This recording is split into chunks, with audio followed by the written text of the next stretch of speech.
question 15.3, number 22, we're asked to show that this line integral will be independent of path anywhere in the xy plane, and then to calculate the value. And so we're told that we're going from the point 0, 0 to the point 1, 1 for this line integral.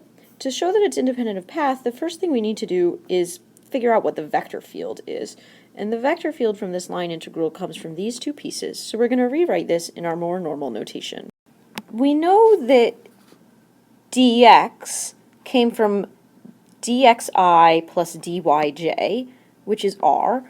And if this is actually coming from dxi, then 2x minus 3y must have been the I component of our vector field. And if dy is coming from dyj, then 2y minus 3x must have been the j component of our vector field. So this allows us to construct a dot product, 2x minus 3yi plus 2y minus 3xj dot dxi plus dyj. We could have made other choices. We would have ended up with something different here if we'd made other choices. We recognize that this is dr, and so this must be f. So this is our f, 2x minus 3yi plus 2y minus 3xj. And we've been asked to show that the line integral is independent of path. One way we can do this is find a potential function. If we can find f, we know that capital F is a gradient field.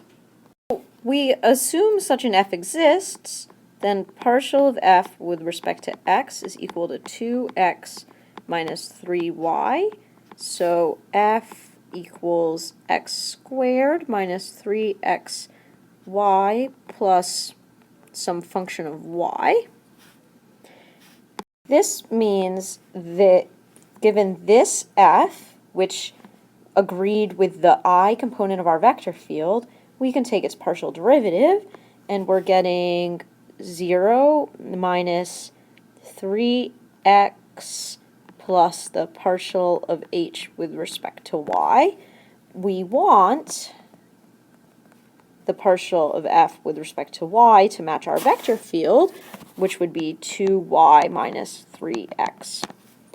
That's easy to make happen because these terms match, so we just need to make this term match that term, and this is just in terms of y, so we're going to be able to do that. So h is equal to y squared, and f equals x squared minus 3xy plus y squared is a potential function. Check this, so we have our potential function, and we're just going to go ahead and take the gradient and make sure that it gives us back our vector field. And we take the derivatives, and we get negative 2x. We get 2x minus 3yi, negative 3x plus 2yj, and this was our original f, so that's great. Now we can use this potential function to help us solve our line integral. So we recall the fundamental theorem of calculus for line integrals. If our f is a gradient field, then the integral of this gradient field dot dr from a point A to a point B with coordinates xa, ya and coordinates xb, yb is equal to the potential function at the end point minus the potential function at the start point. So we just need to plug in the points that we were given into our potential function f, and that will give us the value of our line integral. So we started at 0, 0, and we ended at 1, 1 for this integral, and so we take f of 1, 1 and subtract f of 0, 0, and that gives us 1 squared minus 3 times 1 times 1 plus 1 squared minus actually 0 for plugging in the two zeros, and this gives us negative 1. So the integral from 0, 0 to 1, 1 of our original f dot dr is equal to negative 1.